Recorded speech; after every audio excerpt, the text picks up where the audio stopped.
소설을 해보도록 할 텐데, Lessons in Chemistry라는 소설이에요. 혹시 들어보셨어요?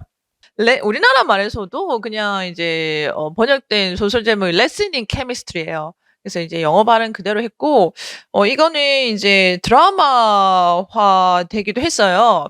그래서 뭐 애플 TV에서 뭐 드라마가 돼서 거기서 방영이 되고 있는데, 미국에서도 베스트셀러였고 우리나라에서도 꽤 많이 팔린 책이에요. 근데 이제 이거는 우리가 책을 번역을 해야 되는데 사실 데이1과 데이2의 내용이 그렇게 많지가 않기 때문에 전체적으로 등장인물에 대해서 우리가 어떤 관계인지를 뭐 이 글을 통해서 유추를 할 수도 있겠지만 너 누가 누군지 모르겠다라고 생각이 들 수도 있을 거예요. 그렇다면 그러니까 여러분들이 그 소설이 어떤 내용인지 전체적인 내용을 한번 찾아보시는 것도 괜찮거든요. 혹시 찾아보셨어요? 네. 어떤 소설인가요? 네, 이게 이제 보면은 제목이 Lessons in Chemistry잖아요. 무슨 뜻인가요, 이게? 화학 수업이면 Chemistry Lesson이라 했을 것 같아요. 그쵸. 여기서는 교훈이라고 보시면 되고 화학에서 배울 수 있는 교훈이라고 보시면 되거든요. 자, 그래서 이거는 사실 Lessons in Chemistry가 어떤 의미냐면 케미스트리 자체가 진취적인 여성상을 이야기한다고 보셔야 될 거예요. 그래서 그 당시에 금기시되었던 화학자로서 이제 살고 싶어 했던 그런 여자 주인공을 통해서 이제 뭔가 이제 화학에 있어서의 그런 여러 가지 진취적인 상황들, 그런 것들에서 여성이 어떻게 살아야 될까에 대한 그런 교훈들, 그런 것들에 대한 내용이라고 보시면 되겠죠. 그래서 약간의 이제 그런, 어떻게 보면 페미니즘적인 그런 요소가 들어있는 그런 이제 소설이라고 보시면 될 것 같아요.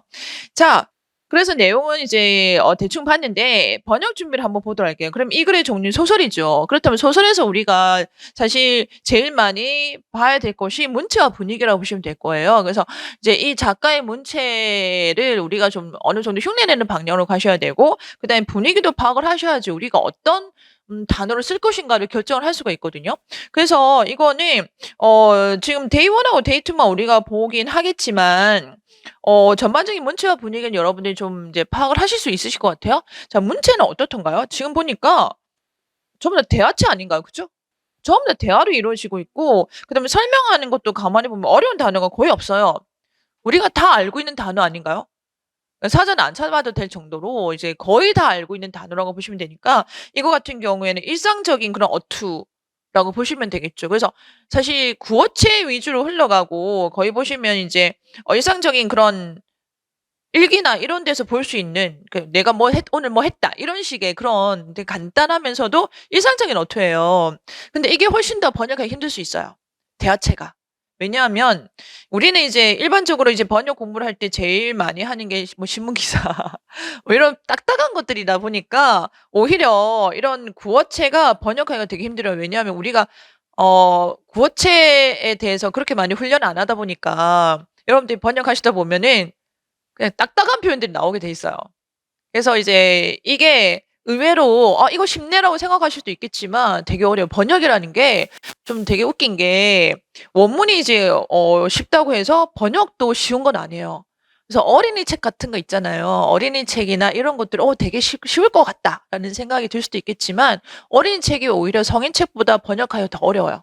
왜냐하면 어린이 책 같은 경우에는 그 단어 수준이 정해져 있잖아요. 그렇기 때문에 성인인 우리가 어린이 눈높이에서 번역을 해야 되는데 그러면 되게 우리는 이제 사실 어려운 단어만 생각이 나거든요. 그런데 어린이 책은 되게 쉽게 가야 되고 쉬운 단어를 써야 된다는 말이죠. 그렇기 때문에 되게 제약사항이 많아서 훨씬 더 어렵게 느껴질 수가 있을 거예요. 이것도 마찬가지예요. 구어체이기 때문에 자칫 잘못하면은 되게 어색한 표현이 나오기가 쉬워요. 그래서 보통 이제 영상 번역 같은 게 좀 많이 어렵잖아요. 왜 어렵냐고 하냐면 그 구어체로 번역하기 되게 힘들거든요. 그래서 이제 예전에는